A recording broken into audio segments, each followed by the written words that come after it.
All right. You know how complex the financial markets can seem sometimes? Definitely. Well, today we're going to try and cut through some of that complexity. We're diving deep into how analysts, how investors actually value securities, how they make decisions. Yeah. We've got a bunch of sources here, and they really break down two powerful approaches. You've got fundamental analysis on one side. And technical analysis on the other, often seen as opposites, really. Exactly. And our goal, our mission for you, is to unpack these, show you what they are, sure, but also how they actually work in practice Right. and what that means for your understanding of the market, Yeah. hopefully helping you cut through all that noise out there, find the insights that matter. Okay, sounds good. Let's unpack it then. So, our sources point to these two main ways of looking at things. First up, fundamental analysis. What is that exactly? What's it focused on? Well, fundamentally, this method is all about trying to measure a security's true or intrinsic value. Intrinsic value. Okay. Yeah, think of it like peeling back an onion. Right. You're looking at everything that could possibly affect a company's real worth. Everything. Like what? Well, you start broad, the wider economy, Yeah. things like fiscal policy, government spending, or monetary policy from central banks. Inflation's a big one, too. Right, the macro stuff. Exactly. Then you drill down to specific industry conditions, and maybe most importantly, you look at the actual or the expected profitability of the company itself. Mm. It's really about understanding the causes behind why a price might move. The why. So it's kind of like being an economic detective. Yeah, digging into the reasons. That's a good way to put it. Our sources mention things like classifying industries by their life cycle stage. Yeah. From emerging growth all the way to declining. And even using frameworks like Quarter's 5 competitive forces to figure out how attractive an industry is. Yeah, how much profit potential is really there. It aims to be, comprehensive. Yeah. But you're right, there's judgment involved. Okay, so that's fundamental. Now, the other side of the coin, technical analysis. This is where I think it gets really different, maybe more controversial for some. It definitely takes a completely different perspective. Oh, so? Well, technical analysis studies historical stock prices and stock market behavior. That's its focus. The goal is to predict future prices based on past patterns. Patterns, okay. The core belief here is that basically all the influences on the market, they're already accounted for or discounted in the price activity itself. So you don't need to dig into the why, like fundamentals? Not in the same way, no. Technical analysts argue that the future repeats the past. Why? Because investor psychology tends to run in cycles and predictable patterns. Interesting. So yeah, they focus on the effects, the supply and demand you can see in the price, rather than the underlying causes fundamental analysts look for. This sounds like spotting those patterns then. What kind of tools do they actually use? Exactly. They use things like chart analysis quite heavily, Right. looking for support levels where prices tend to stop falling, or resistance levels where they stop rising, or specific chart patterns. Maybe you've heard of the head and shoulders formation. Vaguely, yeah. They also use quantitative analysis tools, things like a moving average to smooth out price data and spot trends more clearly, and even sentiment indicators. Some traders, contrarian investors, actually try to gauge crowd psychology and then bet against it. Go against the herd. Right. So, okay, one looks deep at the company, the economy. The other looks at the market's own heartbeat, its behavior. That's a neat summary. But, our sources bring up this really big idea that challenges both, doesn't it? The efficient market hypothesis. Yeah. And related stuff like random walk theory and rational expectations. Ah, yes. The EMH. What do these theories really suggest about trying to, beat the market using any of these methods? Well, this is where it gets fascinating, right? Because these theories, especially the efficient market hypothesis, they basically suggest that stock prices already fully reflect all available information. All of it, instantly. That's the strong form of the theory, yeah. Yeah. The idea is that because everyone has access to information and everyone acts rationally on it, prices adjust immediately. So investors cannot consistently beat the market. It really makes you ask, if all the information is already baked into the price, why even bother with fundamental or technical analysis? What's the point? That is a powerful argument, but then life happens, right? Our sources also point out there's evidence for capital market inefficiencies. Things aren't always perfect. Exactly. Information might not reach everyone at the same time, or perhaps more importantly, people don't always act rationally. Yeah, I'm thinking of things like the 2008, 2009 subprime mortgage crisis, or even that crazy flash crash in 2010, markets seemed to move in ways that felt disconnected from fundamentals. Driven by fear or panic or maybe mass psychology, and sometimes made worse by, computerized high-frequency trading Yeah. reacting automatically. Right. So, putting this all together, what does it mean for you, the listener, trying to make sense of it all? Well, I think it highlights why both approaches can actually be valuable, even with the EMH in mind. How so? Fundamental analysis can give you a sense of the long-term price prospects, sort of an anchor for value. Even if the market is mostly efficient, understanding the fundamentals helps. Okay, the long game. Right. And technical analysis can serve a vital role too, maybe more for timing, when to enter or exit a position based on current market sentiment or momentum. So, one for what and one for when? Kind of. Sort of, yeah. For you, understanding these different lenses just means you're better equipped. Better equipped to interpret the news, understand different analysts' views, and make your own decisions. Whether you end up favoring a more passive investment approach, like just buying index funds, Which aligns a bit with the efficient market idea. it does. Or if you prefer a more active approach, trying to find those potential inefficiencies. So, as you look at the markets, it's worth considering this ongoing dance between the deep economic stuff fundamental analysis looks at The underlying realities. and those powerful, sometimes seemingly irrational patterns of human behavior that technical analysis tries to map. It really leaves you with a big question to ponder, doesn't it? What's that? In this world overflowing with information, how much of what we see in market prices is truly rational analysis? And how much is just the undeniable, powerful force of collective psychology shaping the numbers we see every day? Okay, let's unpack this. We've got this really fascinating stack of sources here, all about company analysis.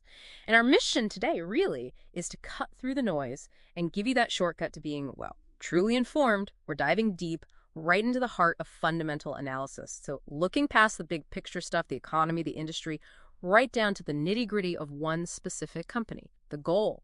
To really understand its investment potential, maybe uncover some hidden risks, and spot surprising opportunities. Exactly. And what's interesting here is we're moving beyond just, the surface numbers. This kind of deep dive into company analysis helps us gauge actual or expected profitability. It reveals what's genuinely driving a company's value. It's kind of like learning to read between the lines of a financial story. And that story, it starts with digging into the financial statements, right? We're talking about a company's ability to grow revenue, maybe new products, new markets, or how well it's controlling costs, operating costs specifically. But here's where I think the real detective work starts. You have to scrutinize the notes to the financial statements, looking for those subtle warning signs. Like, think about it. A sudden change in accounting practices, one that maybe makes revenue jump without a real operational change, or a quick change of auditors. Right. And that raises a critical question. Why? Why would a company do that? Now, these changes aren't automatic red flags, like you said, but they definitely demand a closer look. You need to understand the reasons behind them. A company might be, subtly managing its image, or maybe that change in auditors signals a fundamental disagreement on how things are being accounted for. It's really about looking beyond the numbers on the page to the motivations, the conditions driving them. Yeah. You always want to ask, why now? It's a bit like a relationship ending. Sometimes it's amicable, sure, but other times it points to deeper issues, maybe irreconcilable differences in management approach. Okay, so if we're playing financial detective here, what's the biggest mistake people tend to make when looking at these numbers? Because, like, a single ratio on its own doesn't tell you much, does it? Absolutely not. That's a key point. The real value, the magic of financial ratios isn't just the number itself. It's all about the context. Think of it maybe like a single chess piece. Yeah, it's got its moves, but its true value only really shows up when you see its position on the whole board, how it relates to the flow of the game. So for you, this means using trend analysis. You compare a company's performance year after year. See how, say, TransCanada Retail's earnings per share have fluctuated over time. And crucially, you compare it externally against similar companies or industry standards. That's vital. And what can that external comparison show you that just looking at the company alone can't? Well, take TransCanada Retail's asset coverage ratio. It's 5.4 to 1. Okay? On its own, that looks pretty strong. But then you compare it to the industry standard for retail companies, which might be, let's say, just 2 to 1. Suddenly, you see TransCanada isn't just strong, it's exceptionally strong compared to its peers. That context gives you such a crucial perspective. It shows if a company is genuinely outperforming or maybe just kind of average for its sector. Okay, makes sense. So context is key. Now, let's talk tools. We group these ratios into what, four main areas: liquidity, risk, operating performance, and value. Each gives a different view, right? That's right, four lenses. Starting with liquidity, let's look at the working capital ratio. TransCanada Retail has a healthy 2.84 to 1. That indicates, a pretty robust short-term liquidity, $2.84 in cash and equivalents for every $1 of current liabilities. But then look at the quick ratio, sometimes called the acid test. It excludes inventory, and for TransCanada, it's 0.74 to 1. Now that seems lower, but for a retailer like them, with high inventory turnover, that's often quite satisfactory. Their stock converts to cash relatively quickly, so it isn't necessarily a worry. Got it. Okay.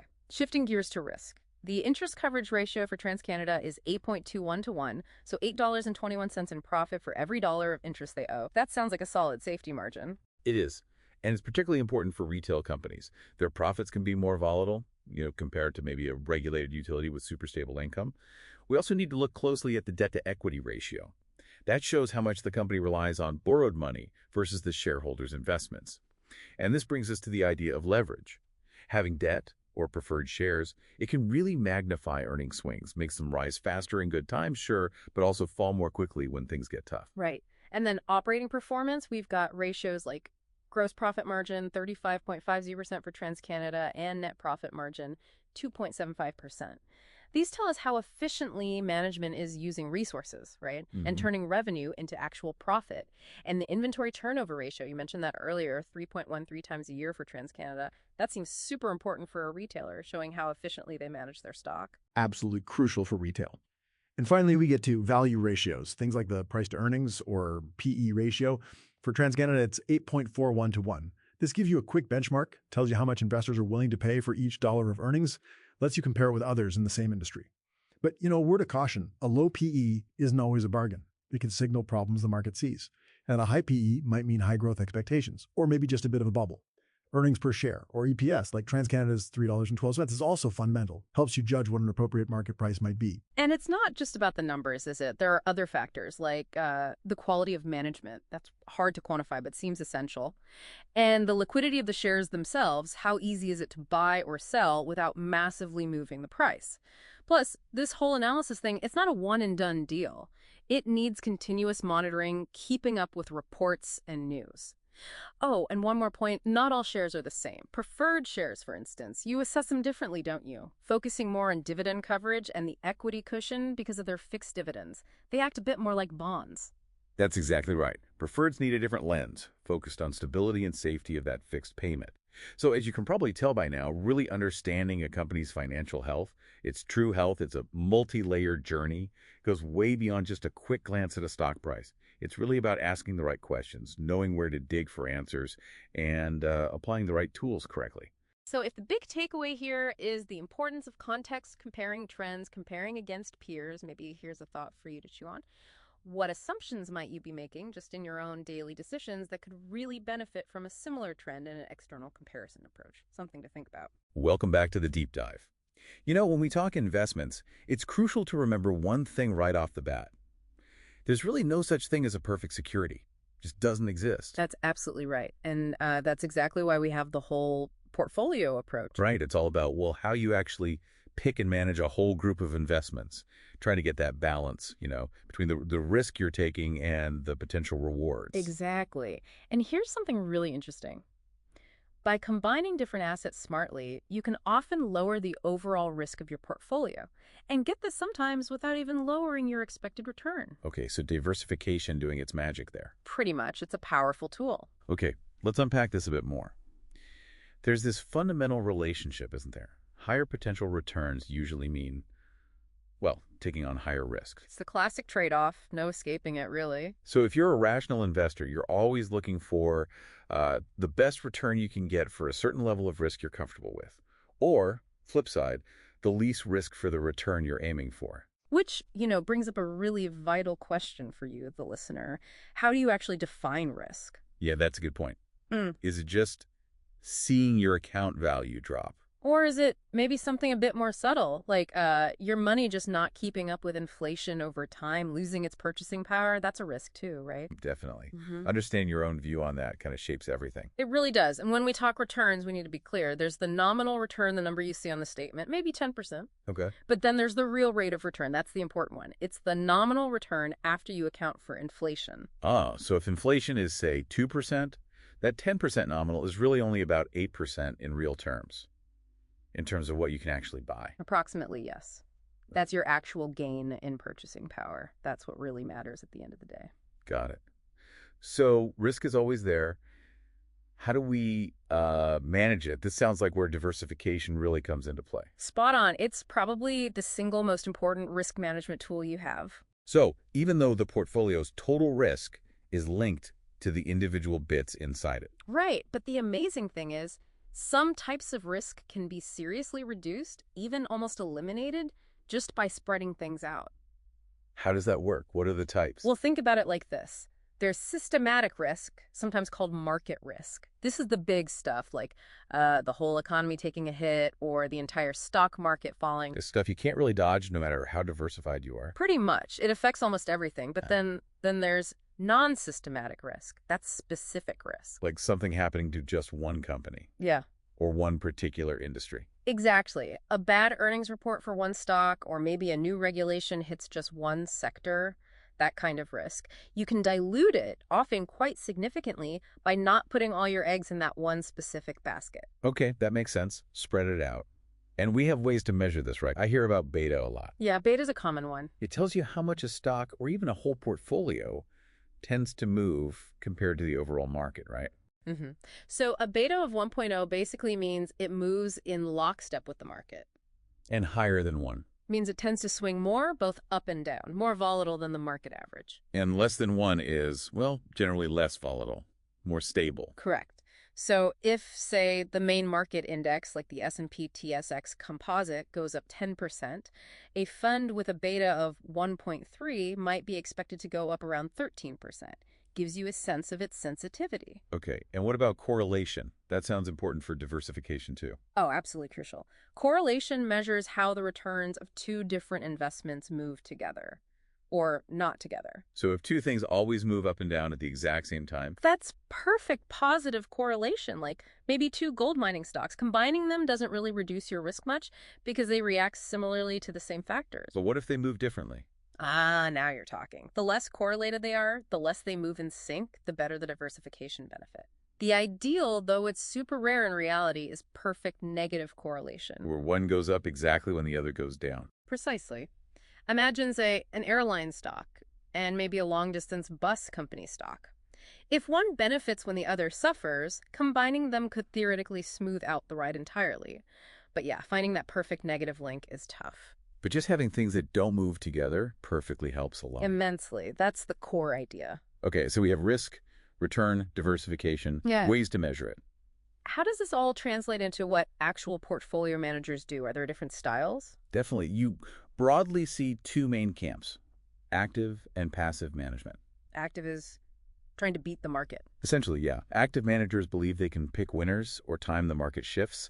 They might do deep dives into individual companies that's bottom up, or look at the big economic picture first, top down. And passive. Passive is more about just matching the market, not trying to outperform it, usually done by replicating a market index, like the S&P 500 or the TSX Composite. Think index funds or ETFs. It's often called indexing or just buy and hold. The idea is that consistently beating the market is really hard and costly. And within active, I guess there are different focuses, like some managers love growth stocks. Right, growth managers. They're looking for companies with strong earnings potential, often reinvesting profits rather than paying dividends.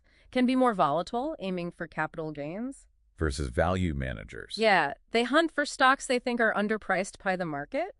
Maybe looking at low price-to-earnings ratios, higher dividend yields, often seen as a bit less volatile. And sometimes you hear about sector rotation. That's a top-down active style. Managers try to predict which industry sectors will do best based on the economic cycle and shift money accordingly. Can involve more frequent trading. Okay, and quickly, what about managing bonds, fixed income? Similar principles, different levers. Fixed income managers look at term to maturity. Are they holding short-term or long-term bonds? They manage credit quality, balancing the higher yields of riskier corporate bonds against the safety of government bonds.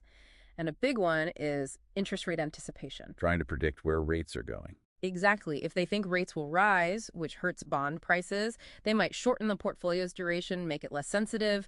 If they expect rates to fall, they might go longer. Wow, okay. So lots of layers there. But understanding these core ideas, risk, return, diversification, the different manager approaches it, really does put you in a better position as an investor. Absolutely. This deep dive hopefully shows it's about building an approach, a portfolio, that genuinely fits you and your goals. So as we wrap up, here's something for you to think about.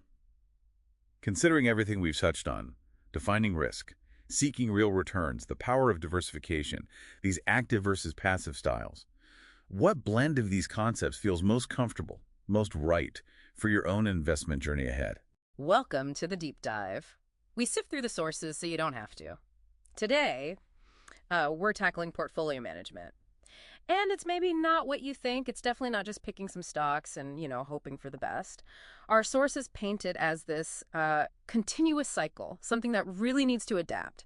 Adapt to your life, adapt to the markets. That's a great way to put it. It's not about the individual pieces in isolation. The real core idea is the mix, how everything works together. You're aiming for a better risk-reward trade-off than you'd get from any single thing. So yeah, this deep dive should be a good shortcut to understanding that whole adaptive process. Okay, so where does this journey actually start? It seems like it begins with, you. Yeah. With your goals. Are you trying to keep your initial money safe? Maybe saving for a house deposit? Right. Safety of principal. Or maybe you need regular income, supplementing a pension and retirement. Just to tell you income, yeah. Or maybe it's growth, like a younger person aiming for early retirement wealth. Exactly. And the tricky part, really, is translating those sometimes vague desires into actual clear investment objectives. Yeah. And at the same time, figuring out your constraints. Constraints, okay. Yeah. Things that limit or shape what you can do, like your time horizon. And what's interesting there is it's not just one long stretch of time. It shifts, Yeah. A career change, a new baby that changes your timeline potentially quite dramatically. Ah, right. Life happens. Life happens. And then you've got other things, needing cash quickly, liquidity needs, taxes, obviously, even unique things like wanting to invest ethically. All that groundwork, that actually gets formalized. It shapes your investment policy statement. The IPS. Yeah, think of it like your portfolio's constitution. Yeah. The rule book for managing your money. Okay, so you've got this policy, this constitution. A lot of people then jump straight to picking investments. But the sources suggest something else is way more critical at this stage. That's right. This is probably one of the biggest takeaways. The next step, figuring out your asset mix, how much in cash, how much in bonds, how much in stocks. That decision has a huge impact, a disproportionate impact on your overall return. More than picking the right stock. Well, yeah.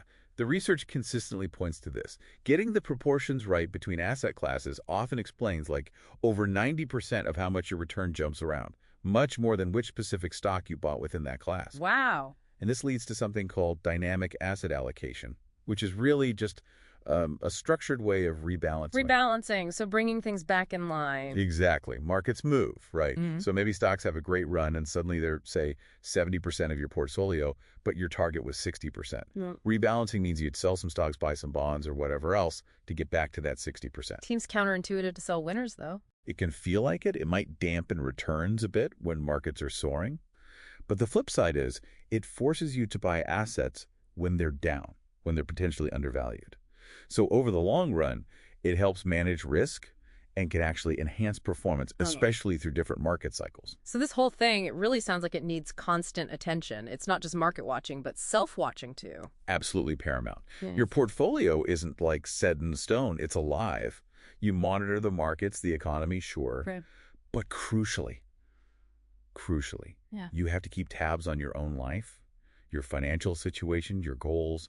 If they change, the portfolio needs to change too. Right. It has to reflect reality. Exactly. Yeah. And measuring success, well, that's another thing. It's not just the final number, the total return. We really should focus on the risk-adjusted rate of return. Risk-adjusted. How do you measure that? There are tools, like the Sharpe ratio is a common one. Yeah. It basically tells you how much return you got for the amount of risk you took on. Were you getting enough bang for your buck? A higher ratio suggests better performance for that level of risk. It lets you compare apples to apples, sort of. So pulling this all together from our deep dive, portfolio management is definitely not set it and forget it. It's this active, ongoing cycle, always tweaking, always rebalancing to stay aligned with your life, your goals, and, well, the world. Absolutely. It never really stops. Which leads to a good final thought, perhaps. What's going on in your financial life right now that might suggest it's time to maybe reevaluate your own strategic asset mix? Welcome to the Deep Dive. Okay, today we're going to unpack something pretty huge in the investment world, managed products.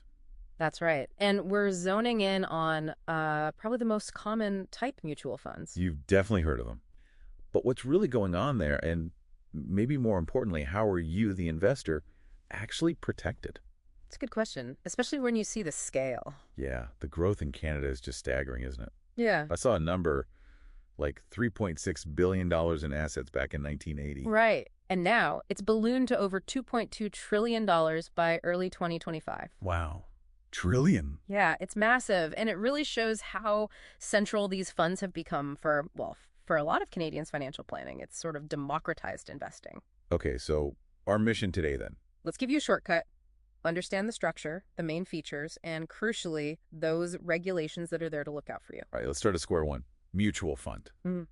What is it, fundamentally? Is it just putting money in a pot? That's the core idea, basically. It's Yeah. a single investment sponsored by a management company, and it pools money from lots of investors, like you, potentially. Right.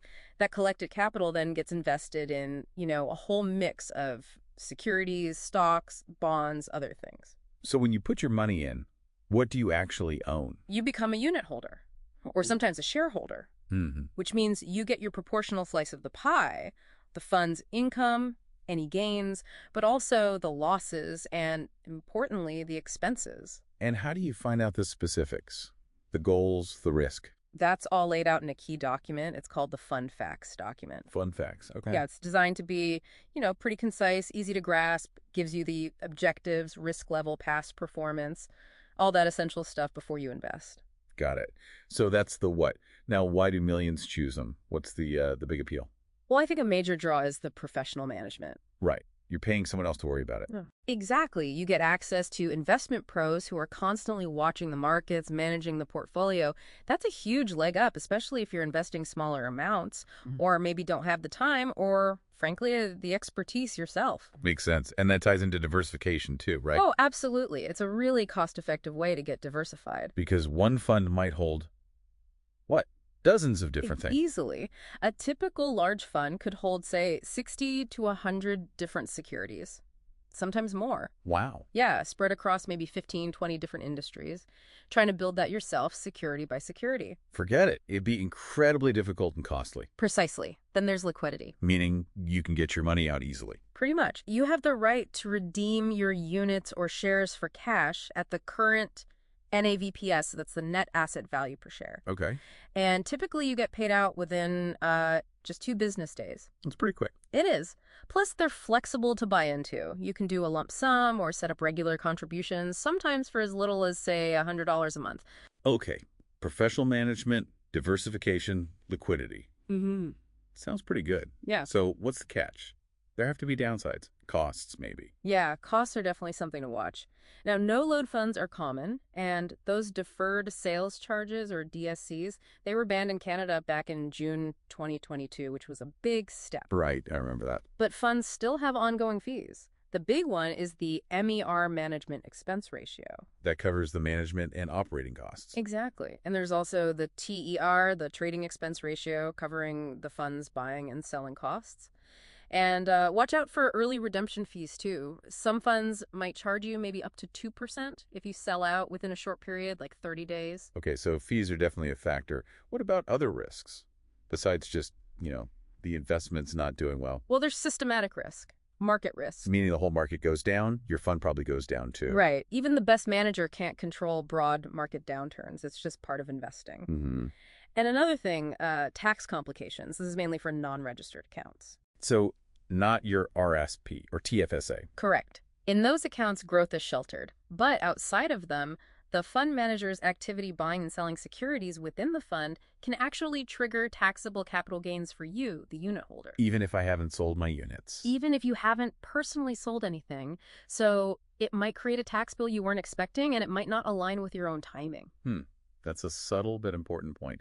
Okay, so there are costs, there are market risks, tax issues, which brings us back to protections.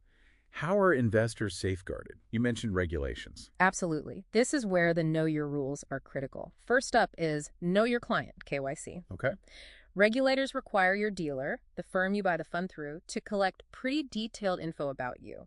Your financial situation, your investment knowledge, your goals, how much risk you're comfortable with, your time horizon. That sounds thorough. It has to be. It's fundamental for assessing if an investment is suitable. And if you refuse to provide that info, they generally can't proceed with the transaction. It's really there to protect you. Makes sense. And the flip side, does the advisor need to know their stuff too? Yes, exactly. That's know your product, or KYP. Your sales representative, your advisor, has a duty to fully understand everything about the products they recommend. Structure, features, risks. All the costs, yes, Yeah. everything. Because that knowledge underpins the next big one, suitability. Suitability. This feels like the core of it. It really is paramount, especially under the newer client-focused reforms in Canada. Right. Basically, every recommendation they make or even action they take for you, even if you bring an idea to them unsolicited, must be suitable for your specific situation. And crucially, your interests must come first. Your interests first. That's a clear standard. It is. And finally, there's relationship disclosure. Your dealer has to give you written information explaining the advisory relationship, the services they offer, how they handle your money, and very importantly, a clear statement that all recommendations will be suitable and prioritize your best interests. Okay, so we've covered a lot of ground here.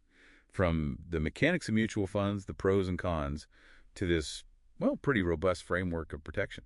Yeah, understanding things like KYC, KYP, and that suitability requirement, knowing your interests come first, it really does empower you as an investor. Definitely. So the big takeaway, knowing these rules exist, knowing how funds work, it gives you more control, more confidence. Perhaps something to think about is, how might understanding these safeguards change how you approach your next financial conversation or decision?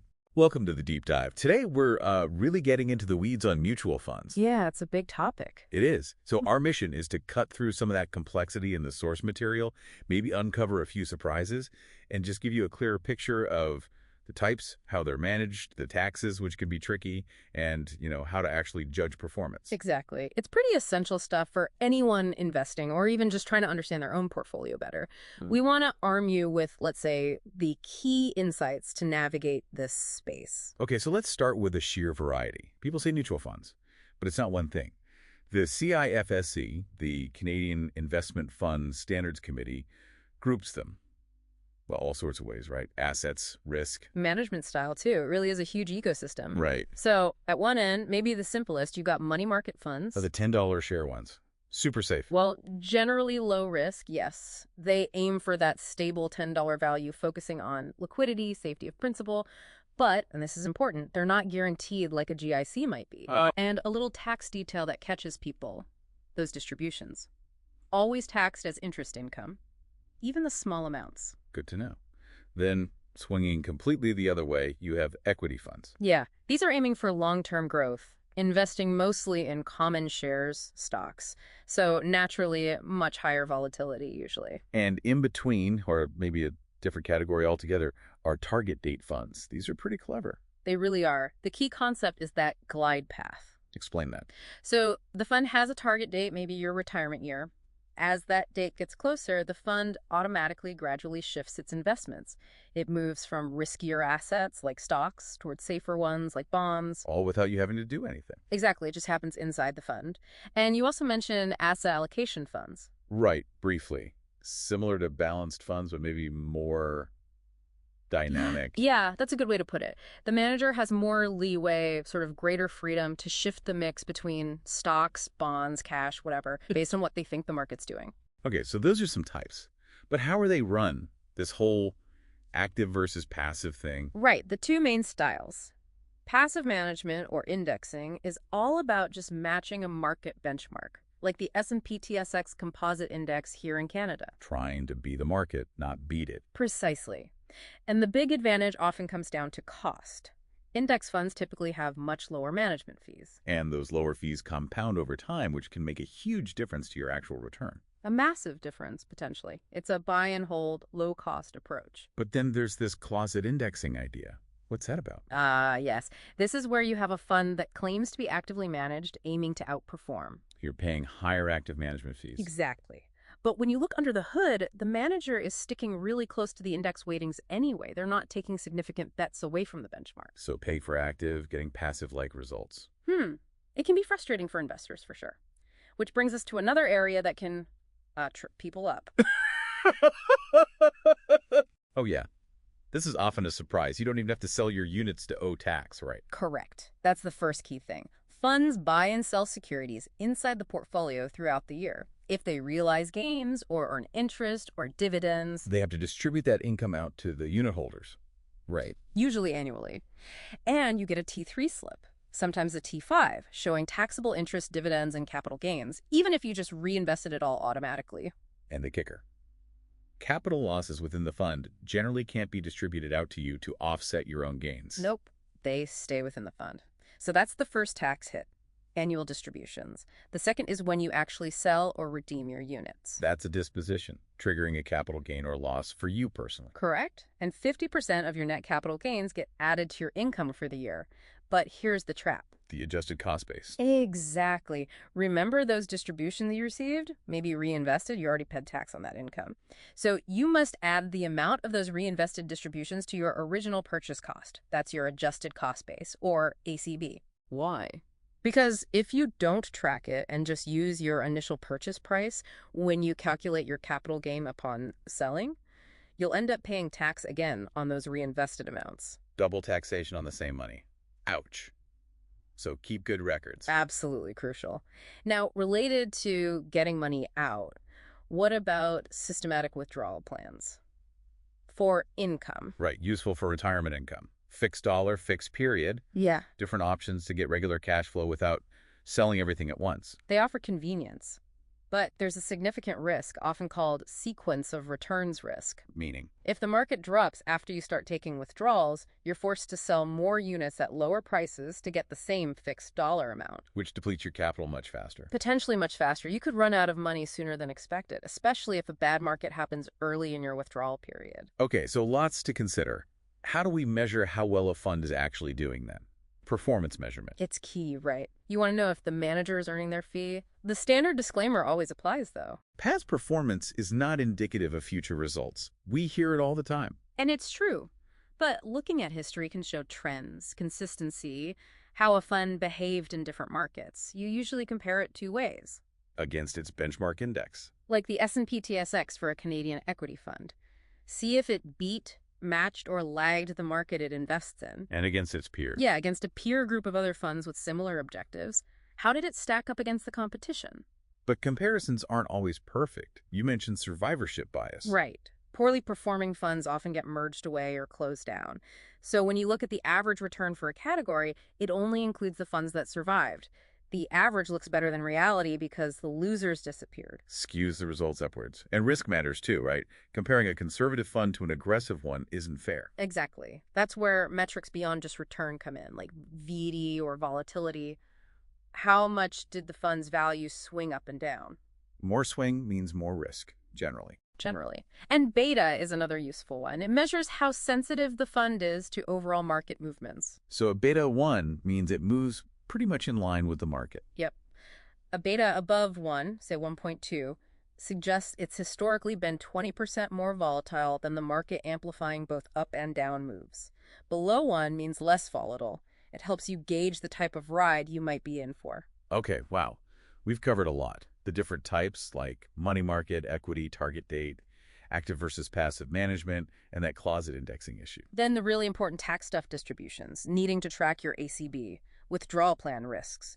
And finally, how to actually measure performance using benchmarks, peers, and looking at risk metrics like volatility and beta. So pulling it all together, with this deeper understanding, maybe the question for you, the listener, is, how will you now look at mutual funds? Will you go beyond just that advertised return number and really dig into the strategy, the real risks involved, and those tax implications that definitely impact your bottom line. Something to think about. Welcome to the Deep Dive. Today we're really getting into exchange-traded funds, ETFs. We've sifted through a whole lot of material to give you a clear path to understanding these, well, pretty powerful tools for investing.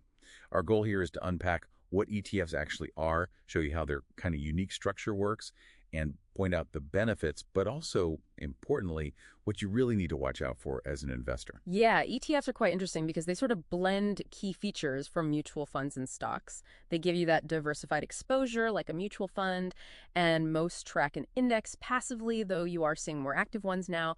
But the big difference, they trade on an exchange all day long, just like a stock. Okay, that trading aspect sounds key. So let's talk about what makes them tick. What's this in-kind exchange thing? How does that creation and redemption process actually work? Right, so this is pretty central to how ETFs operate efficiently. Instead of money changing hands directly between the fund and, say, a market maker, what happens is a designated broker actually gathers up the underlying stocks, a specific basket of shares that mirrors the ETF's index and delivers those shares to the ETF provider. Shares, not cash. Exactly. In return, they get a block of new ETF units. It's an in-kind exchange. No big cash transactions within the fund itself when creating or redeeming large blocks of units. It's quite clever, really. Okay, so that sounds technical, but how does that in-kind system actually help me, the person investing in the ETF? What's the tangible benefit? Well, there are a couple of big ones. First, it helps keep costs down inside the fund because the fund itself isn't constantly buying and selling shares with cash, which incurs trading costs. Second, and this is really significant, it boosts tax efficiency. Because the fund isn't selling stocks for cash frequently, it generally doesn't generate as many taxable capital gains that would have to be distributed to you, the shareholder. So fewer surprise tax bills compared to maybe some mutual funds. Potentially, yes. It allows your investment to compound more effectively without that tax drag. And third, this whole mechanism, along with arbitrage trading, helps keep the ETF's price on the stock exchange very, very close to its net asset value, the actual calculated value of all its holdings. So you're likely buying or selling near the true value. Oh, good. Got it. Those are some strong points already. Beyond that structure, what are the other standout features making ETFs so popular? Okay, yeah. For you as an investor, the big draws are usually, first, low cost. ETFs generally have much lower management expense ratios, MERS, than traditional mutual funds, even lower than many index mutual funds. Some admin costs get pushed to the dealer, not the fund. Lower fees mean more your money stays invested. Makes sense. Exactly. Second, transparency. Most index ETFs, especially, tell you exactly what stocks they hold, often updated daily on their website, so you know what you own. Okay, clear visibility. What else? And third, diversification and targeted exposure, but efficiently. You can buy one ETF and get exposure to, say, the entire S&P 500, instant broad diversification. Or you can get really specific.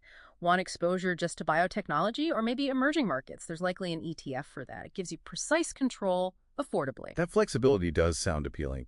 But you mentioned different types earlier. Are all ETFs basically the same, or are there hidden complexities? What should we know? That's a really important distinction. You've got your standard ETFs that track common indexes like the S&P 500. Then there are rules-based or smart beta ETFs. They track indexes but use different factors, not just size, to pick or weight stocks. But then you get into things like synthetic, leveraged, and inverse ETFs. And here you need to be very careful. Uh-oh. Why careful? Well, these often use derivatives like swaps. That means they don't always hold the underlying assets directly, which introduces counterparty risk. What if the other side of the deal goes bust? And leveraged and inverse ETFs, they aim for, say, double the daily return or the opposite of the daily return of an index. The key word there is daily. Daily. Yes, they reset their exposure every single day. Because of compounding effects over longer periods, especially if the market is choppy, their returns can be wildly different from what you might expect, like just double the index return over a month. They're really designed for very short-term speculative trading, generally not suitable for buy and hold investors. Okay, that's a critical warning. So complexity is a risk.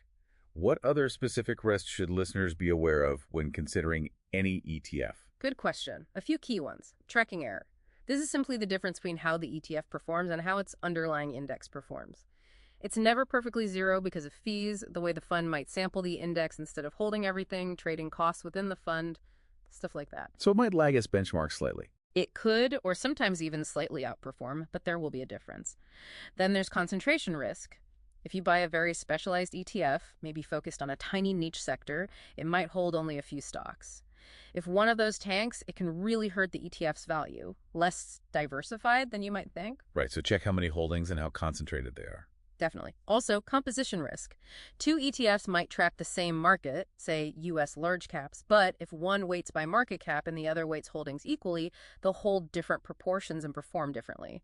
You need to know the methodology. Okay, understand the weighting. Anything else? One more. Securities lending risk. A lot of equity ETFs lend out the stocks they hold to short sellers or other institutions to earn extra income, which can slightly boost returns.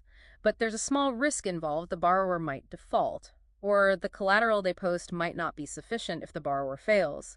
It's usually well managed, but it's a risk. Interesting. Lots to consider under the hood. So finally, let's bring it back. How do ETFs really stack up against the mutual funds many people are more familiar with? Quick comparison. Sure. Key differences. Trading ETFs trade all day, like stocks at market prices. Mutual funds price once a day at NAV. Management ETFs lean heavily passive, tracking indexes. Mutual funds have more active management trying to beat the market, though index mutual funds exist too. Transparency ETFs generally offer more visibility into holdings daily. Cost ETFs typically win on lower expense ratios. So flexibility, often lower cost, more transparency for ETFs. Mutual funds might offer active management or easier automatic contributions sometimes. That's a fair summary. Okay, so wrapping this up, what's the big takeaway for you, our listener? It sounds like ETFs offer incredible flexibility and efficiency. They've really opened up access to all sorts of markets. They absolutely have, but, and this is the crucial point, they aren't all the same. You have to understand what type of ETF you're looking at, standard index, smart beta, or one of those complex leveraged inverse types, and know the specific risks involved before you invest, especially with the more complex ones. So really do your homework. Thinking about these mechanics, the costs, the risks, how might that change how you approach your own investment strategy? Yeah. What stands out most to you about these vehicles that have become so central to modern investing? Something to think about. Okay, let's unpack this. You know, staying informed is just crucial, especially when it comes to investing your money. Absolutely. The landscape's always changing. Exactly. So today, we're doing a deep dive into something pretty fascinating. Alternative investments. Right. A bit different from your standard fare. Totally. We'll look at, what they actually are, why you might consider them. The risks, definitely need to talk about risks and how they're set up, because that differs quite a bit too. Think of this as your shortcut to getting a handle on this whole asset class. Sounds good. Where should we start? Let's start right at the beginning. What exactly are alternative investments? What falls under that umbrella? Well, simply put, they're investments that aren't your typical stocks, bonds, or cash. That's the basic idea. Okay, not the usual suspects. Right. And we generally see them in maybe three main buckets. You've got alternative strategy funds. They use specific methods. Okay. Then there are alternative assets. These are often physical things. And finally, private equity. Got it. And those alternative assets, you said physical things. What kind of examples are we talking about? Yeah, often tangible. Think commodities, like agricultural products, metals, energy. Real estate is a big one, commercial, industrial, residential. Even REITs fall in here. Right, real estate investment trusts. Exactly. But it gets even more diverse. You could have collectibles like art or classic cars, infrastructure projects, roads, ports. Wow. And even things like timberland or farmland, natural resources. Okay, that's a really broad range. So why would someone who's already got stocks and bonds look into this space? What's the big benefit? I think the biggest draw for most people is diversification. Okay. These assets often don't move in lockstep with traditional stocks and bonds. They have a low correlation. Meaning if stocks go down, these might not. Or not as much, yeah. So adding them can potentially lower your portfolio's overall choppiness, its volatility. It offers what we call downside protection, especially when markets get stressed. Right. Right. And it's not just about smoothing the ride, is it? I've heard about this concept, the efficient frontier. Ah, yes. That's a key point. Alternatives can potentially shift your entire portfolio onto a higher efficient frontier. Which means better returns for the same risk. Or maybe the same return, but with less risk. Exactly that. It's about optimizing your risk-return trade-off, pushing beyond what traditional assets alone might offer. Okay. And there's more. Alternative fund managers often try to generate alpha. Alpha. That's return above the market benchmark. Precisely. They aim for absolute returns, trying to make money, whether the market's generally up or down. How do they manage that? Sounds tricky. Well, they often have more tools in their toolbox than, say, a conventional mutual fund manager. Like what sort of tools? Things like short-selling betting on prices going down, using leverage, which is borrowed money, to amplify potential returns. But also losses, I imagine. Absolutely. Leverage cuts both ways. And they use derivatives, complex financial contracts, much more freely. These strategies are often restricted for regular funds. Okay, makes sense. But that leads us straight into risk, doesn't it? More tools, maybe more potential reward, but definitely more complexity and risk. How do we even measure risk here? That's a great question. And honestly, there's no single perfect measure, but we often look at volatility standard deviation, how much the price bounces around, Right. and also drawdown, that's the peak to trough decline, the maximum percentage drop a fund experiences. Got it. And are there different types of risk specific to alternatives? Yeah, we can sort of categorize them. You have first-order risks. That's just your basic exposure to broad market movements. Equity risk, interest rate risk, currency fluctuations. The usual market stuff. Right. Then you get into second-order risks. These are more about the trading itself. Liquidity risk is a big one. Difficulty selling when you want to.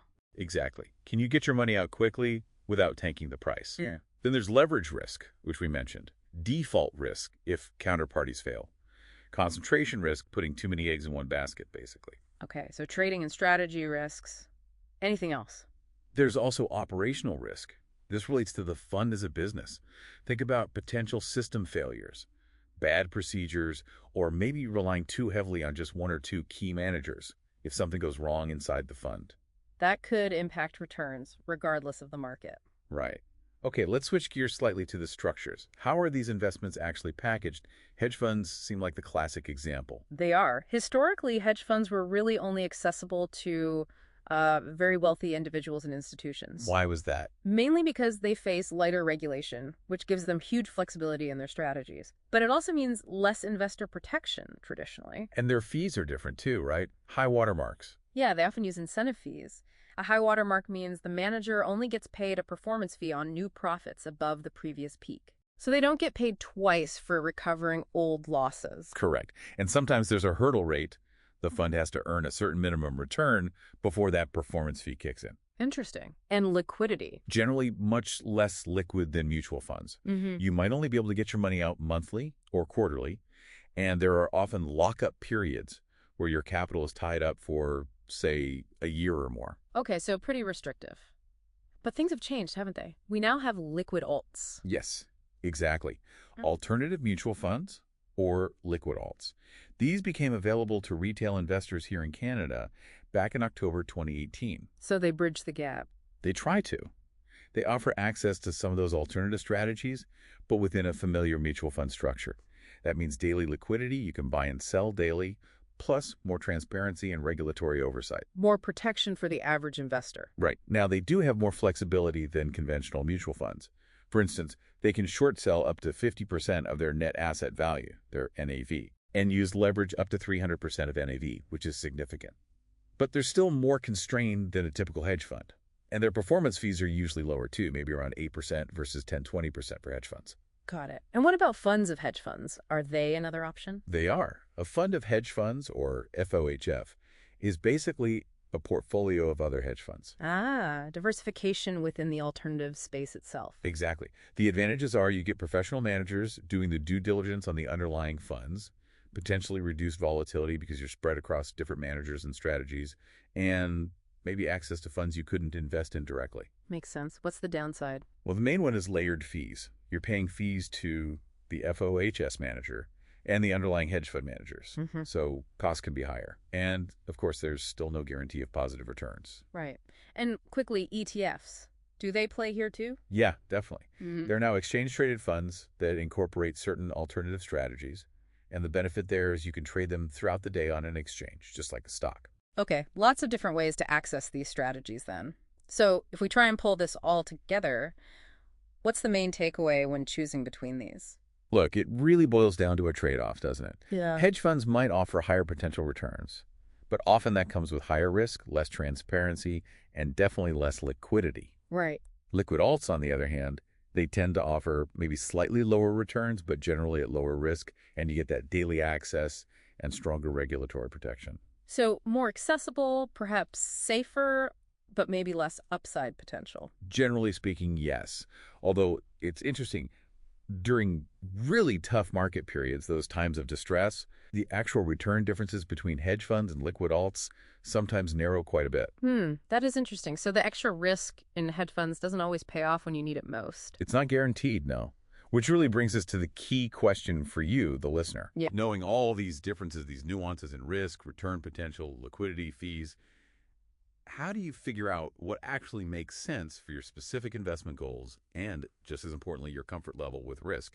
That's the real puzzle to solve. Welcome back to the Deep Dive. We crack open complex financial topics, give you the core insights.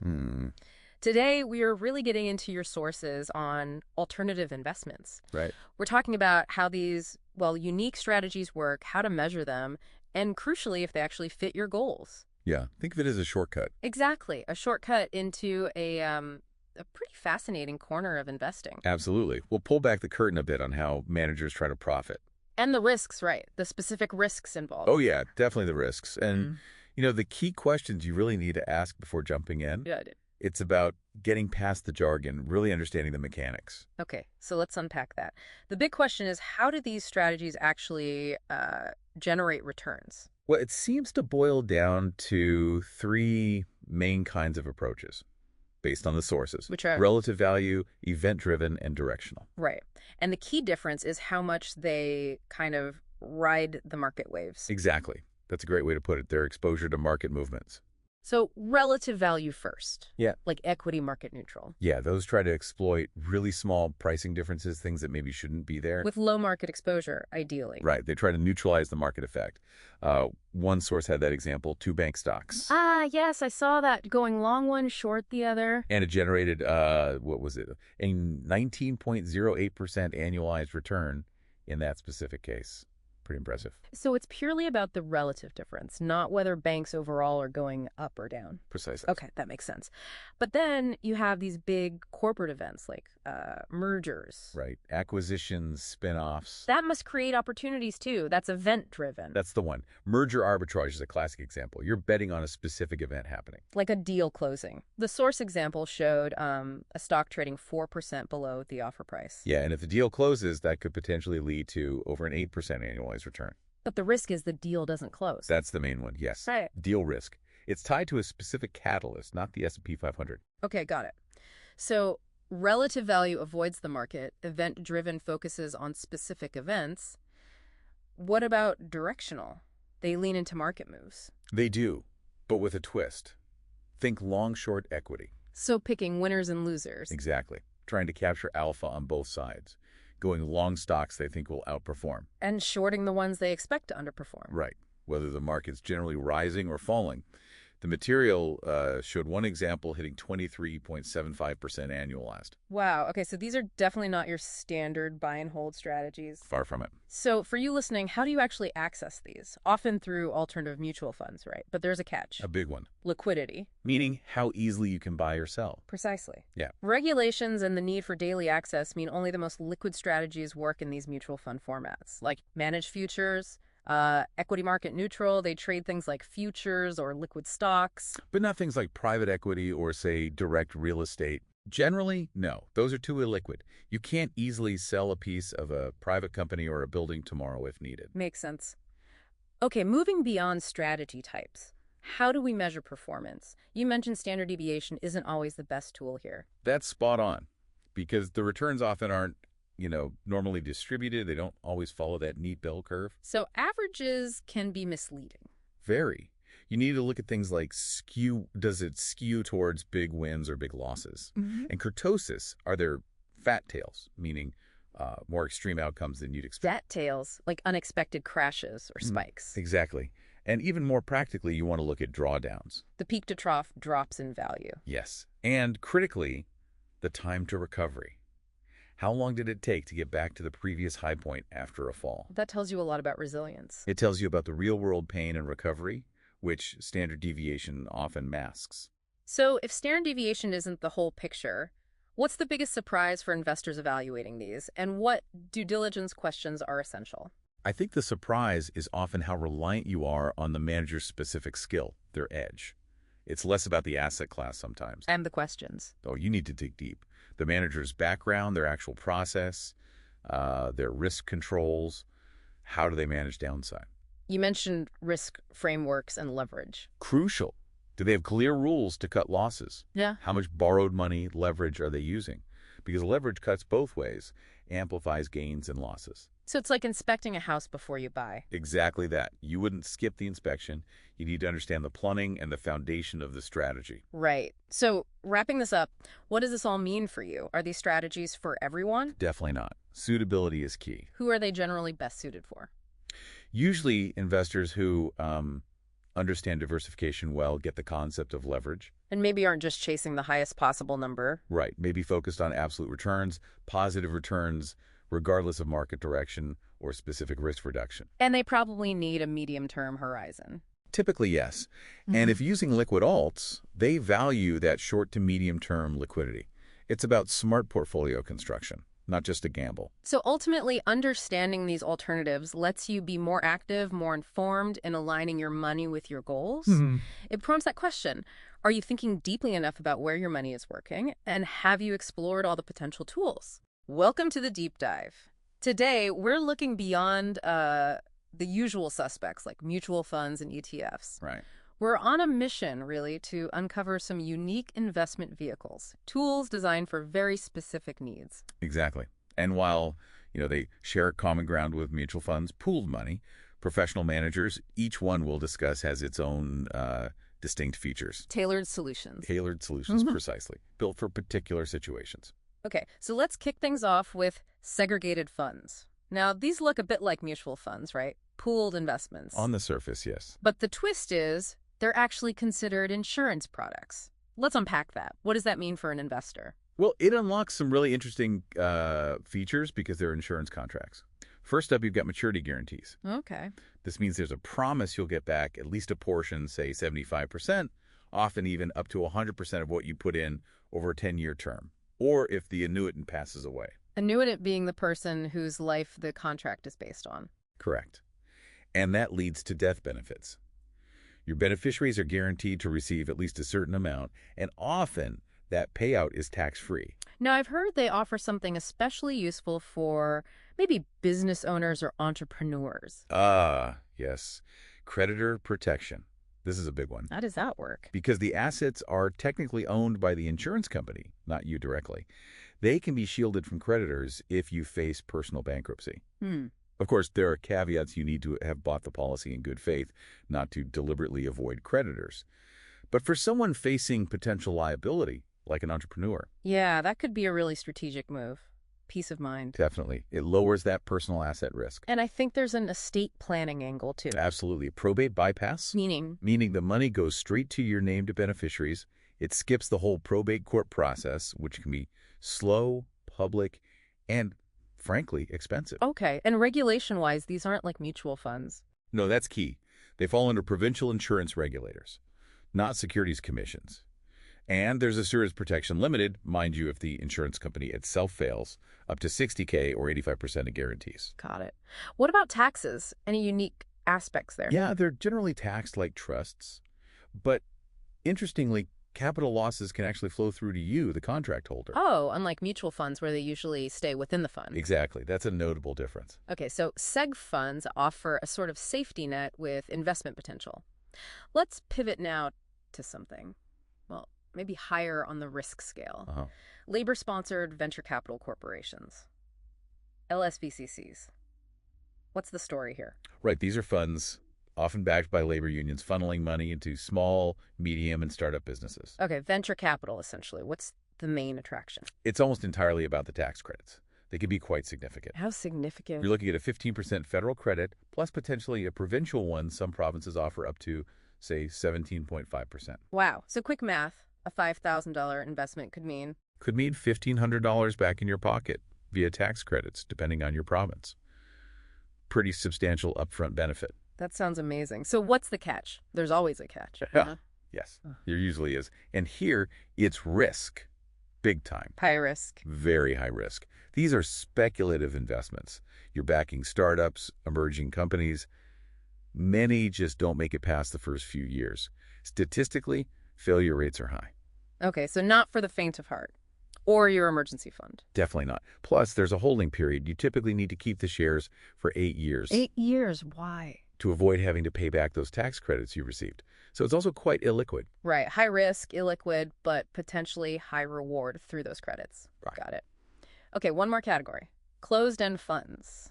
These are pooled funds, too, but they issue a fixed number of shares, right? And those shares trade on an exchange. Exactly like regular stocks. Yeah. They raise capital initially, sell those shares, and that's it. No more shares are issued by the fund, and they don't redeem shares daily like mutual funds. So what's the interesting part about how they trade? Well, what's fascinating is that their market price can drift away from their net asset value per share, the NAVPS, meaning the fund might hold assets worth $10 per share, but the shares might trade on the stock market for $9 or maybe $11. A discount or a premium? Why does that happen? Simple supply and demand in the market for those specific shares. Maybe the fund holds unpopular assets temporarily, or maybe investors just aren't excited about it at that moment. So a big discount could be like a buying opportunity? Potentially, yes. You could essentially be buying the underlying assets for less than they're worth. It requires research, of course. And does that fixed number of shares give the managers any advantages? It does. They don't have to worry about daily inflows and outflows like open-end mutual fund managers.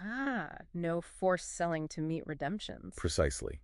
That gives them more flexibility for long-term investing strategies. And sometimes it can lead to lower operating costs, maybe a lower MER, compared to similar open-end funds. Okay, so summing up, we've got segregated funds with their insurance features, LSVCCs with those big tax credits but high risk, and closed-end funds trading potentially at discounts.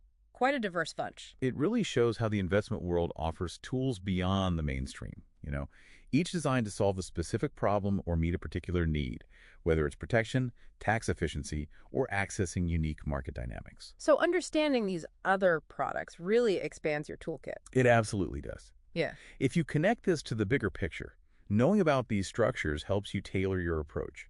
You might unlock opportunities or find protections you just didn't realize were out there. Which leaves us with a question for you, the listener. Yeah, how might understanding these niche products, these different ways of structuring investments, actually reshape how you think about the more traditional options? And maybe, just maybe, inspire you to look a bit deeper for solutions that fit your specific financial goals. Welcome to the Deep Dive, getting you well-informed, fast. Great to be here. Today we're tackling structured products. A really interesting, sometimes tricky area of finance. Exactly. Our mission is to unpack these complex things, cut through the jargon, and really show you the unique features, the benefits, and crucially, the hidden risks. So first off, what exactly are these products and why should you even care? Good question. Okay, let's unpack this. What I find fascinating is that structured products are like custom-built investment vehicles. Yeah, that's a good way to put it. They're financially engineered, right, to give specific risk, return, tax, even diversification characteristics you just don't find in, say, a normal stock or bond. And their value tracks something else, an underlying asset. Right, like a stock index or maybe commodities, even a basket of loans sometimes. And it's interesting if we connect this to the bigger picture. They started as, well, an alternative way for businesses to raise capital. Oh. But they've really evolved. Now they meet these very specific needs of sophisticated investors. And a key point, they aren't subject to the same rules as mutual funds. Meaning? Meaning they can use strategies like leverage, using borrowed money to potentially boost returns.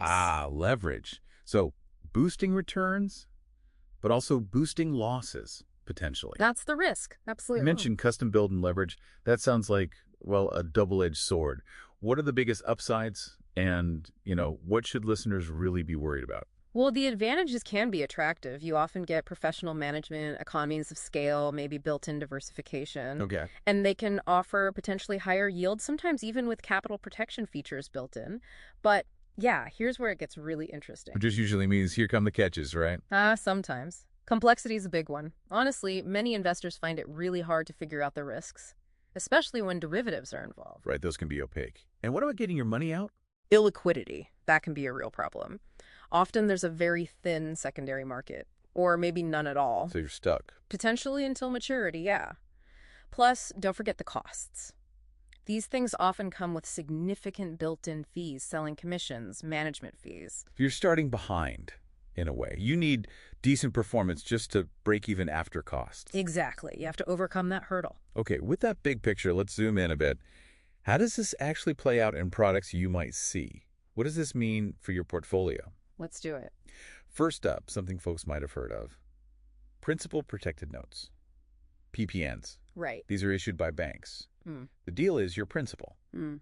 The initial amount you invest is guaranteed if you hold it to maturity, And safe. but the interest you might earn. That depends entirely on how some underlying asset performs. And here's the kicker. PPNs are not insured by CDIC, the Canada Deposit Insurance Corporation. That's absolutely critical to understand, even though a bank issues them. No CDIC coverage? So how do they guarantee the principal then? Well, typically the structure involves putting most of your cash into a zero coupon bond. Okay, what's that?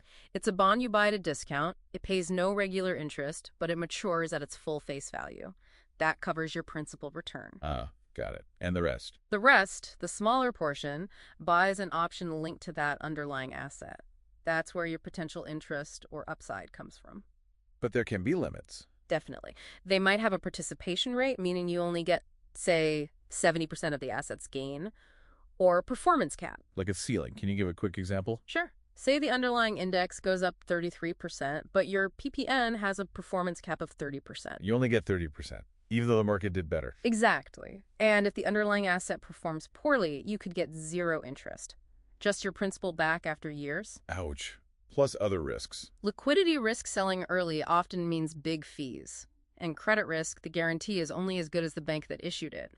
If the bank fails, that guarantee could be worthless. So, probably not great for someone needing predictable income or access to their money quickly. Generally, no. Okay, so if PPNs have that CDIC issue, what about market-linked GICs? They sound similar. They do sound similar, but that CDIC difference is key. Unlike PPNs, market-linked GICs are insured by CDIC. So principal and potential interest are covered up to CDIC limits. Correct. They link returns to an underlying asset, maybe a stock index, aiming to give you GIC safety plus some potential for equity-like growth. But the catch? Usually, they're non-redeemable before maturity. You buy it, you're likely holding it for the full term, maybe 3, maybe 5 years. Got it. Locked in but insured.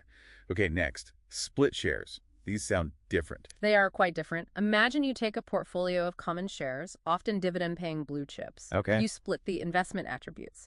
One class of shares, the preferred shares, gets the dividends. Another class, the capital shares, gets the potential capital gains. So one investor gets income, the other gets growth potential. Basically, yes. But the capital shares effectively become leveraged. How so? Because they get all the capital gains or losses from the entire underlying portfolio, but they only put up part of the capital.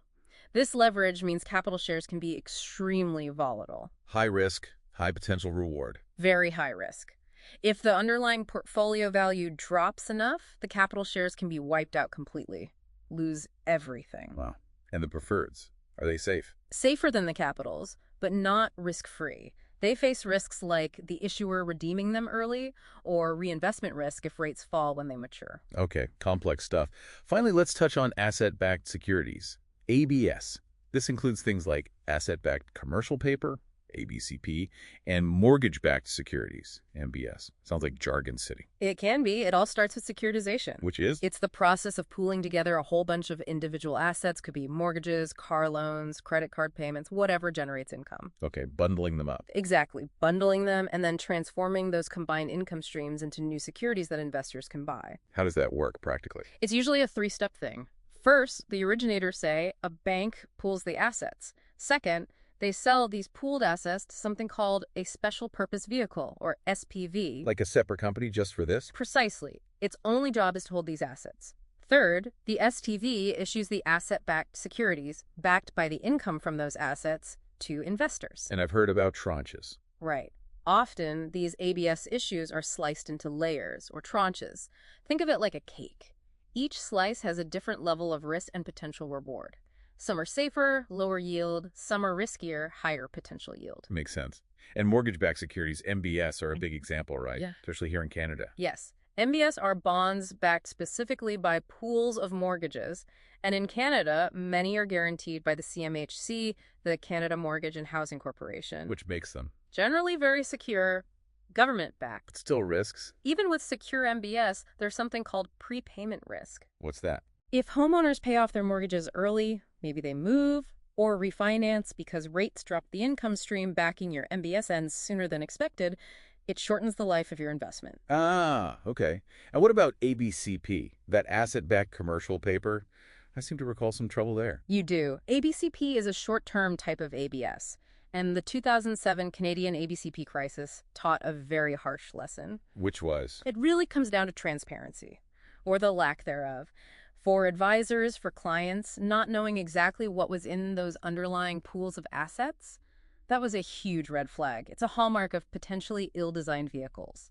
So the takeaway is? You absolutely must understand what you're investing in, especially with complex products like these. Dig into the details. So summing up, structured products definitely offer some unique ways to tailor investments. You can get features you wouldn't find elsewhere. True. Customization is a big appeal. But wow, they come with their own, often significant set of complexities and risks. You really, really need to do your homework and understand them deeply. No doubt about it. Which leads to a final thought, maybe. Given how bespoke these are, and all the intricate details, hidden fees, specific risks like those caps or liquidity issues, what really stands out to you about making sure a structured product truly fits your investment goals, especially when some promise protection but still carry pretty significant nuances? Okay, are you leaving money on the table? Maybe without even realizing it. It happens more than you'd think. Yeah, when it comes to your investments, what you earn is really only half the story. Exactly. What you keep after taxes, that's the real measure. So today we're doing a deep dive into Canadian taxation, specifically how it hits your investments and, maybe more importantly, what strategies you can use to optimize those after-tax returns. We've looked at a whole range of sources, and our mission here is just to give you a clear, actionable understanding. No jargon overload, hopefully. Right. And it's critical stuff. I mean, taxes are just a reality. But really understanding the nuances for investment income, that's key. It can unlock significant gains for you. Okay. We'll look at the basic principles and then, dive into some powerful strategies, how to maximize what ends up back in your pocket. All right, let's cut right to it then. Not all investment income is treated equally by the tax system. Not at all. Oh. And ignoring that difference, it can be incredibly costly. We're talking interest income, dividends, capital gains. Each one has its own tax story in Canada. Precisely. Interest income, for instance, that's, straightforward. It's fully taxable at your marginal rate, the rate on your last dollar earned. Okay, simple enough, if maybe not ideal. Right. But then you have dividends, specifically from Canadian corporations. They're handled differently. There's this gross up and then a dividend tax credit. Sounds complicated. Gross up. It does sound a bit like jargon, but it's basically a mechanism to adjust for the corporate tax that the company already paid. It makes dividends surprisingly tax efficient for you as an individual investor. So that credit helps offset the tax. Big time, especially if you're in a lower tax bracket. A good chunk, maybe even all, of your federal tax on eligible Canadian dividends could disappear because of these credits. Interesting. And then there are capital gains. They seem to get a special nod from the taxman. They do, for now anyway. Currently, only 50% of a capital gain is actually taxable. So make $1,000 profit selling stock, only $500 gets added to your income for tax. That's it. But, and this is a really critical insight for your planning, there's a proposed change.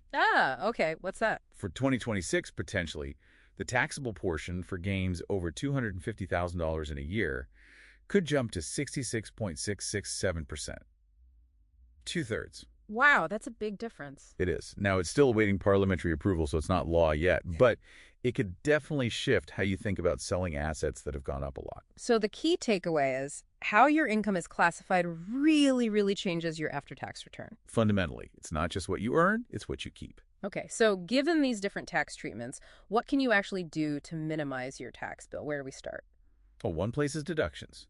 You can claim certain expenses called carrying charges against your investment income. Like what? Things like interest you paid on money borrowed specifically to earn investment income, or fees you pay for investment advice, though there are rules around that. Okay, deductions. Got it. Beyond that, we have registered plans. These always come up, and they sound like, well, game changers. They absolutely can be. Think of them in maybe two main buckets. First, tax deferral plans. The big one is the RRSP, Registered Retirement Savings Plan. Right. The classic. Yep. Your contributions are tax deductible now when you make them, and then your investments inside the plan grow tax-free until you withdraw the money. Usually in retirement when your income and hopefully your tax rate is lower. That's the idea. And don't forget spousal RRSPs. They can be a smart way to help split income between partners later on. Good point. Okay, so that's tax deferral. What's the other bucket? The tax-free wonders. Ah, now you're talking. The main one here is the TFSA, the tax-free savings account. Been around since 2009. How does that one work? Contributions aren't deductible, right? Correct. No upfront deduction. But here's the magic. All the income earned inside interest, dividends, capital gains, doesn't matter. It's completely tax-free, even when you take it out. Wow. And the contribution room keeps growing. It does. For someone who was 18 or older back in 2009, the total room by 2025 hits $102,000. That's substantial. Any other tax-free options? There's a newer one, yeah. The first home savings account, FHSA, came into effect April 2023. FHSA. Okay. Think of it like a hybrid. It takes the tax-deductible contributions like an RRSP Okay. and combines them with the tax-free withdrawals like a TFSA, but specifically for buying your first home. Whoa. Best of both worlds. Pretty much. For that specific goal, you can put in up to $8,000 a year, lifetime max of $40,000. That is an incredible combination. Any more advanced tactics for managing the tax picture? Well, there's income splitting, transferring income-generating assets to family members in lower tax brackets. But you have to be careful there, right? Oh, absolutely. You need to be really mindful of the attribution rules. The government has rules to stop people just shuffling assets around purely to avoid tax. The income might still get taxed back in your hands. Got it. So professional advice is probably key there. Definitely recommended. Yeah. Another thing is timing, like selling investments that have lost value near the end of the year to realize a capital loss. To offset capital gains. Exactly. But remember the settlement date.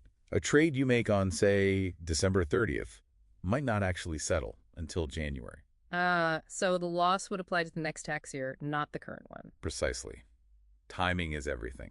Man, this deep dive has really shown how understanding these different income types and using the right plans and strategies can make a huge difference, a substantial difference to your bottom line, your after-tax returns. It really underscores the point, doesn't it? That tax minimization, it needs to be part of your financial strategy, but, it shouldn't be the only thing driving decisions. Right. The goal isn't zero tax. It's the best after-tax return for your whole financial picture. That's the goal. Highest after-tax return. So thinking about everything we've covered, what really stands out to you listening right now? What's maybe one small adjustment you might think about making to optimize your investments after hearing this? It's worth considering because remember, even what seems like a small difference in tax treatment, it can compound over time into really significant gains or losses for you. Absolutely. Well, until next time, keep learning and keep asking those deep dive questions. Okay, let's unpack this. We're taking a deep dive today into, the really fascinating way client-advisor relationships are changing in finance. There's been this really significant shift away from that old commission-based model. That's absolutely right. The new thing you're probably seeing more and more is the fee-based account. So instead of paying for each trade, services get bundled together, the advisor's fee, usually based on the assets they manage for you. And while they often started with high net worth clients, honestly, the transparency, the value, it's appealing across the board. So what is it the clients are asking for? What's really driving this big change? It's more than just picking stocks, I gather. Oh, much more. Clients are looking for, comprehensive wealth management. Think beyond just the investments. Risk management, maybe estate planning, debt strategies, insurance needs, retirement planning. It's holistic. Right. The bigger picture. Exactly. Yeah. And they want payment tied to performance, So the advisor wins when you win. It aligns interests. That makes sense. And the transparency? Yeah, clear fee disclosure right on your statements. That really helps build trust. You know exactly what you're paying for. That alignment does sound pretty compelling. So for our listener, what are the main advantages of going this fee-based route? Well, the advisor can offer that broader range of services we talked about, full financial planning, wealth management, and crucially, they can recommend investments, securities, mutual funds, without worrying about a commission bias. Ah, so it potentially opens up more options. It often does, yes. Better access, potentially better diversification for you. Okay, but like any model, there must be some nuances, downsides maybe, situations where it might not be the best fit. Absolutely. Look, if you're mostly a buy and hold investor doing very few trades, you might find the bundled fee is actually, well, maybe more than paying for those few trades separately. Okay, that's a fair point. And some accounts might have limits on the number of trades included. Plus, there's always the, let's say, theoretical risk that an advisor might neglect an account once that ongoing fee is set, though good advisors obviously avoid that. And what about other fees? I think I've heard of trailer fees. Yeah, historically, some mutual funds paid ongoing trailer fees to the advisor who sold them. It was an extra layer. But regulators have really cracked down on that, so it's much less of an issue now, much more transparent. Right. Okay, so here's where it gets really interesting for you, the listener. These fee-based accounts, they generally fall into two main types, managed and non-managed. Let's tackle managed accounts first. These are where licensed portfolio managers actually make the investment decisions for you. Discretionary power. That's the key word, discretionary. So you get professional investment management, and importantly, the assets are held just for you. They aren't pooled like in a mutual fund. So it's my own separate account. Exactly. And it comes as a package: trading, rebalancing, custody, special reports. Often includes that broader wealth management piece too. And it's all guided by something called an investment policy statement, which, spells out your instructions and goals. How do the fees compare? Say, managed account fees versus mutual fund MERS. Well, they're structured differently. For non-registered taxable accounts, in Canada, for example, these managed account fees are often tax deductible. Oh, interesting. And they generally scale down with larger assets, are often negotiable, and totally transparent on your statements, unlike MERS, which are embedded. Can you walk us through the different flavors of managed accounts, from maybe the simpler end to the really high-end stuff? Sure. Think of it like levels of service and customization. At the more basic level, you have ETF wraps.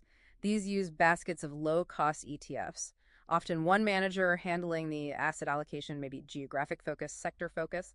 Value comes from smart construction using those cheap building blocks. Lower fees because of the ETFs, right? Exactly. Then you move up to separately managed accounts, or SMAs. Here you have external sub-advisors managing money directly in your own account. So more customization possible. Definitely. You could say, I don't want tobacco stocks, for example.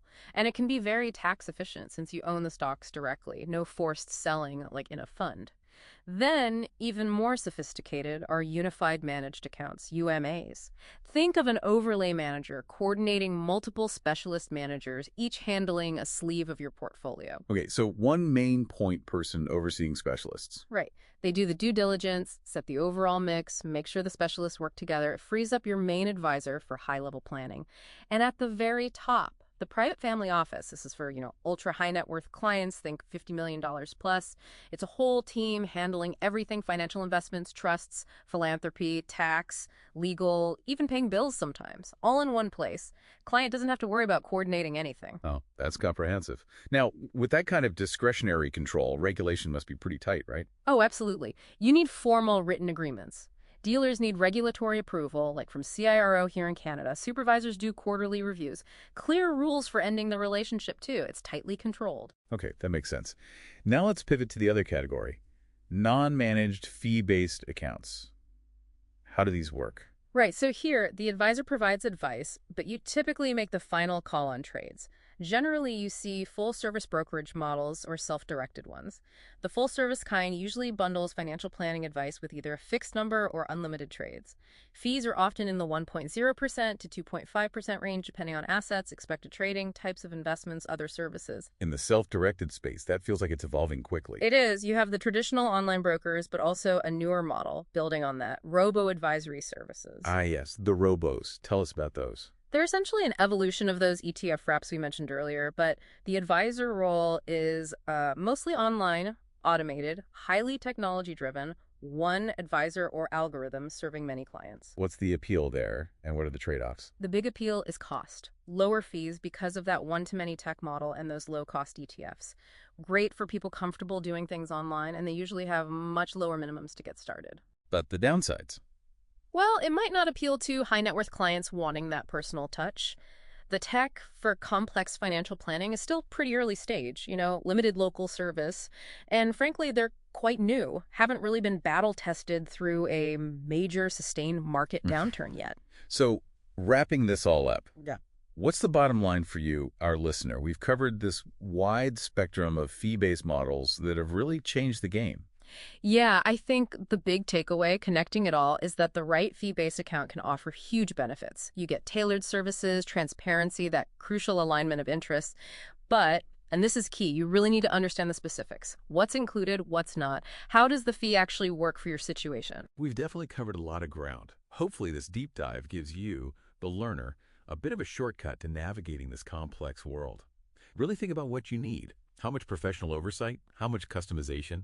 What services bundled together make sense for your goals, your comfort level? Maybe the next time you look at your investments, you'll ask, which of these models truly serves my needs? And, critically, am I getting genuine value for the fees I'm paying? Something to really consider. Ever wondered how the really effective financial plans get built? Not just on market stuff, but on, well, your life and how it changes. Right. It's much more personal than just picking stocks. Exactly. Okay. So today we're doing a deep dive. We're looking at how advisors craft those personalized blueprints, how they try to anticipate life's big shifts, and importantly, the ethics behind it all. Building that trust with you. It's about creating a roadmap. Our mission, really, is to unpack the thinking behind comprehensive financial planning, the kind that's truly tailored for you. Yeah. So your financial journey, it's not static, is it? A good advisor sees it as this dynamic process. It's focused on the why, the purpose behind your investments. Absolutely. Analyzing needs, setting goals, guiding you there. That's the core. Now, people talk about the 6 steps, establishing the relationship, gathering info, recommending strategies, implementing, reviewing.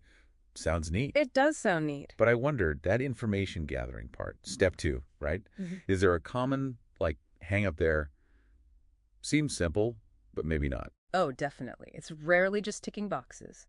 While we are collecting data, a huge insight is how often clients, they don't quite nail down their actual spending habits, what they think they spend versus reality. Ah, okay.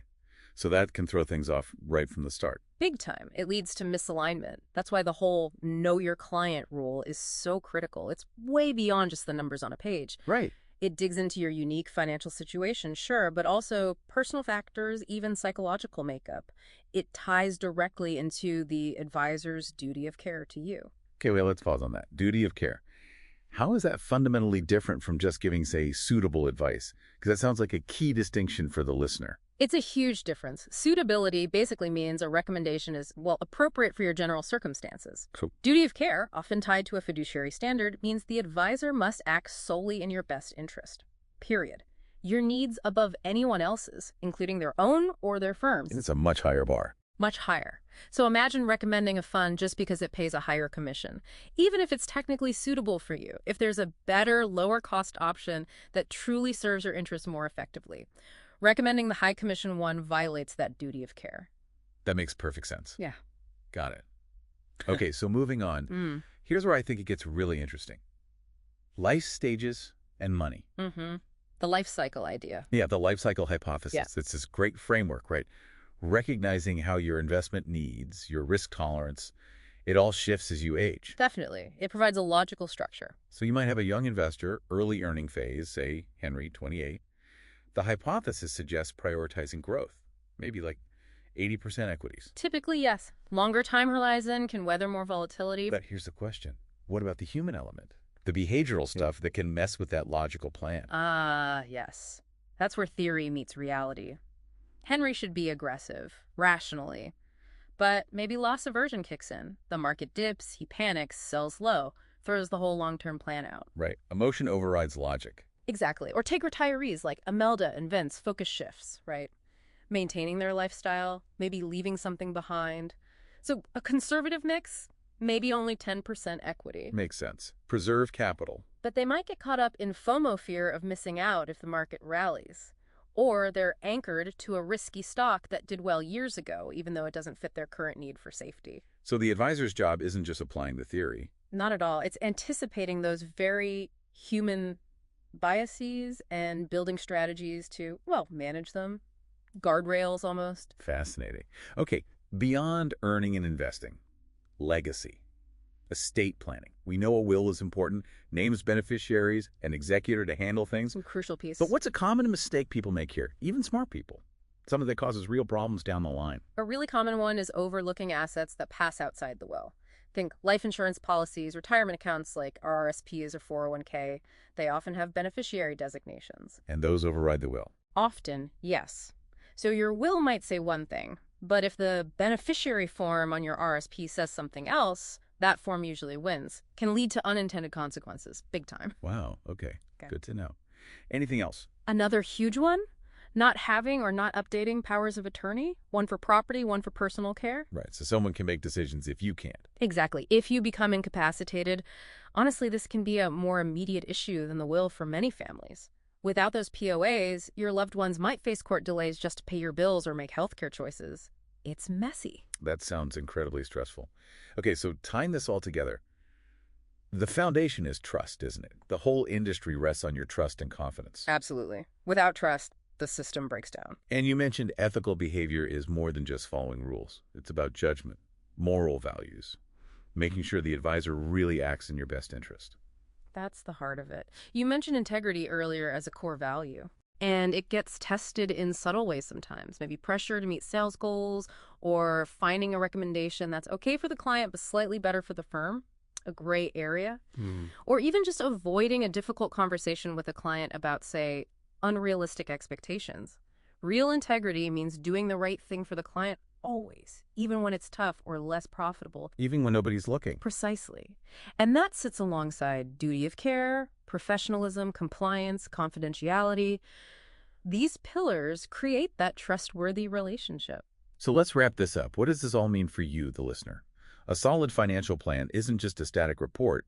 It's alive. It's dynamic. It has to be. It's shaped by your life as it unfolds, your hopes for the future, your legacy, and crucially, by an advisor committed to ethical conduct who truly gets you beyond just the numbers. Absolutely. So here's something to think about. Knowing how deeply an advisor needs to understand your evolving life, your goals, your values. How might preparing your own personal vision statement for your financial future empower you even more in this whole collaborative journey? Okay, let's unpack this. Have you ever really thought about how the biggest players in finance actually work? We're talking the institutional clients, the pension funds, mutual funds, those massive corporations moving literally trillions of dollars. Yeah, absolutely. And today we're really diving deep into that world, the institutional marketplace. Our mission really is to cut through some of that jargon for you, show you who the key players are, maybe some surprising roles they have. And the tech, right? The tech that keeps it all moving. Exactly. The cutting-edge tech behind this high-stakes game. We'll even touch on things like remember the 2010 flash crash? Oh, yeah. Just to see why understanding this stuff is so vital and sometimes maybe a bit fragile. Okay, so when we talk about this whole world, the big split seems to be buy side versus sell side. Let's start with the buy side. Right. So the buy side, these are your investors. Think mutual funds, pension funds you might be part of, university endowments, even big company treasuries. So they're the ones holding the assets, managing money for others. Precisely. Huge accounts. And critically, they have a fiduciary responsibility. They have to act in their client's best interests. They're managing potentially your money. Got it. Okay, so if they're buying, who's selling? That's the sell side. These are the dealers, the investment banks, the brokers. They're the ones selling securities to the buy side. And selling services too, I guess. Oh, yeah, a whole range. Trading services, research reports, investment advice, corporate finance help for companies issuing stock or merging. They're like the market's infrastructure and service layer. Okay, makes sense. Okay. Now, inside the buy side, you mentioned key roles, the portfolio manager. Yep, the portfolio manager or PM. They're the strategists. They set the investment mandate, the overall game plan, what assets to buy, what the goals are. They decide the what. And then someone has to actually do the buying and selling. That's the buy-side trader. Their whole job is getting best execution on the PM's orders. And that's way more than just clicking buy. Well, imagine you need buy 1 million shares of something. If you just blast that order out, the price will shoot up before you're done. So they need skill, relationships. Relationships with the sell side, the brokers. Exactly. They choose brokers based on cost, sure, but also speed, research quality, and crucially, how well they handle big block trades. They're constantly checking act sheets. Which are like lists of what brokers really want to buy or sell right now. Pretty much. It's about knowing who can move size quietly. It's very information and relationship driven. Okay, fascinating. Now, let's peek inside the sell side then. You mentioned structure, front, middle, back office. Yeah, typically, front office is client-facing sales, trading. Middle office is super important risk management, compliance, making sure everything's above board. And back office handles the plumbing operations, settlements, IT. And in that front office, who are the key people dealing with the buy side? You've got your institutional salesperson. They're the relationship manager, the main contact point, feeding insights and research. Then agency traders. They execute those big block trades for clients, trying not to impact the price. Importantly, they don't use the dealer's own money. Okay, so they're acting purely as an agent. Right. But then you have liability traders, sometimes called proprietary or prop traders. They manage the dealer's own capital. They facilitate client orders, but can also take their own positions. Ah, so they can use the firm's money to trade, more flexibility. Definitely. They could use things like short selling, leverage, tools, often restricted on the buy side. And don't forget market makers. Right, they provide liquidity. Essential. They quote a constant two-sided market, a bid, and an ask for specific securities they're responsible for. They had to be willing to buy and sell, which keeps things flowing. So how do these sell-side firms actually, make money? Multiple ways. The spread between the bid and ask prices, commissions on trades, fees for things like underwriting IPOs or advising on mergers. M&A advice? Yep.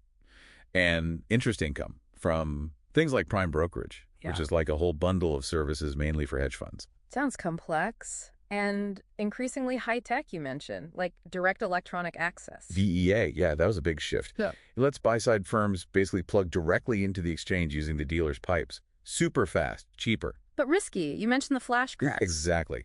Yeah. May 2010, the Dow dropped to nearly 1,000 points and then bounced back in minutes. DEA and algorithmic trading were definitely part of that story. It showed how fast things can go wrong when automated systems interact unexpectedly. Which brings us to algorithmic trading. That's using computers to trade, right? Essentially, yes. Using complex algorithms to break up large institutional orders into tiny pieces and executing them across different venues, often trying to hide the total size. Including dark pools. Including dark pools, yeah. These are trading venues that don't show the orders before they trade. So institutions can trade big blocks without tipping off the market immediately. Seems useful for them, but maybe less transparent overall. That's the debate. They offer discretion, which can be good for getting large trades done efficiently. But critics worry about, fairness and whether prices are discovered openly. And a subset of algo trading is high-frequency trading, HFT. Think algorithmic trading on steroids. Even fast. Milliseconds. Huge numbers of tiny trades, trying to capture microscopic price differences or provide liquidity very rapidly. Very controversial sometimes. Wow. Okay, so you've got portfolio managers setting strategy. Buy-side traders executing carefully. Sell-side salespeople, agency traders, liability traders, market makers providing services and liquidity. All increasingly plugged into this high-speed electronic network with algos, HFT, dark pools. That's quite the ecosystem. It really is. What's fascinating is how all these pieces, human roles, and these rapidly evolving technologies are interconnected. They shape how markets actually work. From a PM's careful thought to an HFT algorithm split-second decision, it all fits together. So wrapping this up, what does this deep dive really mean for you listening? Understanding this stuff, even at a high level, shows how these enormous sums of money are managed and traded, often behind the scenes, right? But this intricate dance between people and machines, it impacts everything, your pension, your investments, the stock prices you might check on your phone. Absolutely. And it leaves us with a really important question to think about. As technology keeps pushing speeds up and maybe making trading more anonymous, how do you think that continuous change will affect the balance? The balance between market efficiency, basic fairness, and just overall investor confidence going forward?